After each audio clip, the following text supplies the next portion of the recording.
Hello everyone, welcome to Hill Street. Today's story is, there's something not right about my parents' house. If you end up enjoying this story, please leave a like. And if you would like to hear more stories from me, please subscribe. Let me know how I'm doing in the comments. Now, let's get to this nightmare. I have never been a spiritualistic person. I grew up as an only child in an atheist household.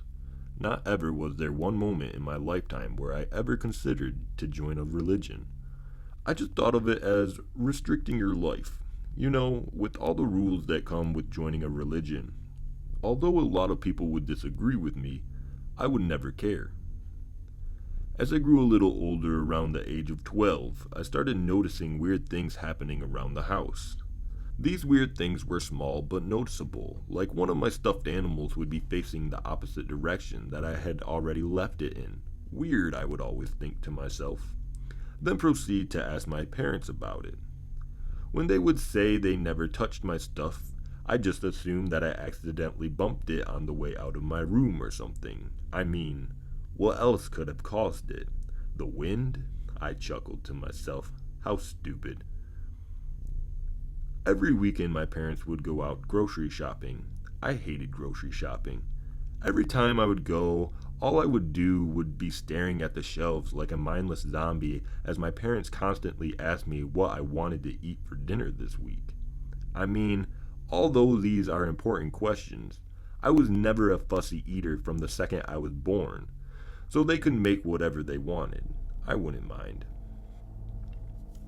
As a 12-year-old boy, there was not much that I needed to actually do during the day, other than playing video games with my friends, if you'd call that responsibility. I'm sure most people wouldn't, but that's okay. It was a weekend anyways, and if the school had given me any homework, I most likely wouldn't have done it. I don't even think that it was fair getting homework on the weekend. Like, you barely get any breaks at all in school. School and more school, nothing else. I never liked school. I was never the kid in kindergarten to be all hyper and excited about getting into first grade. I guess I just like not having many responsibilities. Things in my life were going well, at least most things. I don't know what it was, but something about my things moving around the house was starting to disturb me a little. I never knew whether it was me just going crazy or my parents playing some prank on me. It was at that very moment where I started to feel this way, where everything went downhill for me. I started to have terrifying nightmares that caused me to wake up in what was basically a huge puddle of cold sweat on my bed. I ran to my parents' room each time this would happen. My parents were confused. This isn't normal for a 12-year-old. Are you okay? My parents would ask. Yeah, I'm fine. I just keep having these nightmares. But it's okay, I'm sure it will pass, was always my answer to that. Unfortunately, it didn't pass. The nightmares continued even when I had turned 14 years old, but at this time, I couldn't fit into my parents' bed, so I had to just stay up in the corner of my room, terrified, wondering whether it would come out of my floorboards and kill me. Whenever these nightmares would stop, items in my room would move around more frequently.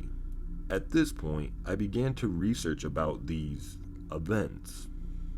I searched items moving around room and nightmares, expecting absolutely nothing because it sounded ridiculous. That's when I found it.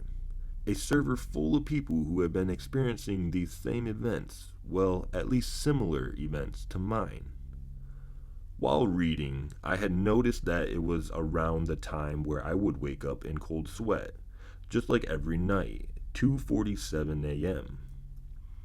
And that's when I felt it, standing behind me, a tall figure. I didn't know how to react, so I sat there with a straight face. I knew it was behind me. So many things were rushing through my head. Do I move? Where do I go? Do I look behind me? What if it's there? There's no way in hell there's no such thing as spirits. So what is it that I can feel standing right behind me? It was then that I had realized it was gone. Well, it felt like it was gone. I continued talking to this woman I met. She had been having the most similar experience to me.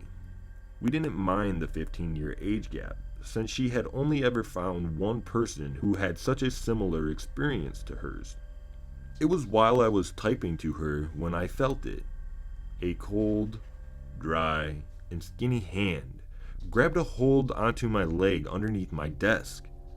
The first thing I did was move my cursor to the call button on that woman's message section. But as soon as I was able to tap it, I heard the cable from my computer hit the ground with a loud thud. My computer shut off, and in that moment, I shut my eyes and tried to plug my computer back in, the hand still grabbing onto my leg, except harder than before. My arm was grabbed, and then a third hand grabbed my face. This thing was face to face with me now, and I felt its disgusting hot breath on my face. Slowly, with its cold hands, it forced my right eye open, and what I saw staring back at me will haunt me for the rest of my life. That's when I woke up, on the floor, underneath my desk with my computer unplugged. Absolutely nothing. I felt numb. I stood up when I was hit with a huge migraine. I decided to open my door to use the restroom, and that's when I saw it, standing there at the end of what looked like a now never-ending hallway. I fainted. Jackson, are you okay? Wake up. All I could see was a blur until my vision cleared. I was in the hospital? What happened? I asked, confused. We found you unconscious on the hallway tiles. What was that all about? I don't know.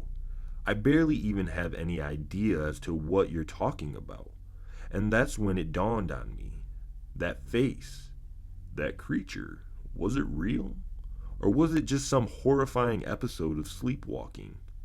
At this point, I didn't think so. Even though my parents and loved ones would think I was crazy, I knew that there was something going on with my room.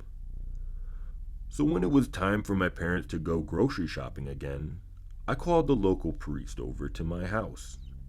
He walked around blessing the rooms in my house until he reached my room. He looked in wide-eyed asking, "Do you know him?" My heartbeat began to race. Know who? That man standing right beside your bed. What does he look like? I was curious to know whether he was seeing the creature in my dreams. He had large black eyes that looked like a bottomless pit. It seemed as if he had no eyelid nor any eyelashes. He was skinny and had very pale skin. That creature is no human, nor a ghost. That thing is a demon. That's impossible, I said while rolling my eyes. What's impossible is having your objects randomly move around and having different nightmares about the same creature. The intentions that creature has are not good. It wants you dead. The end. That was There's Something Not Right About My Parents' House. If you enjoyed this story, please leave a like. I hope you all have had a great day, and have a good night.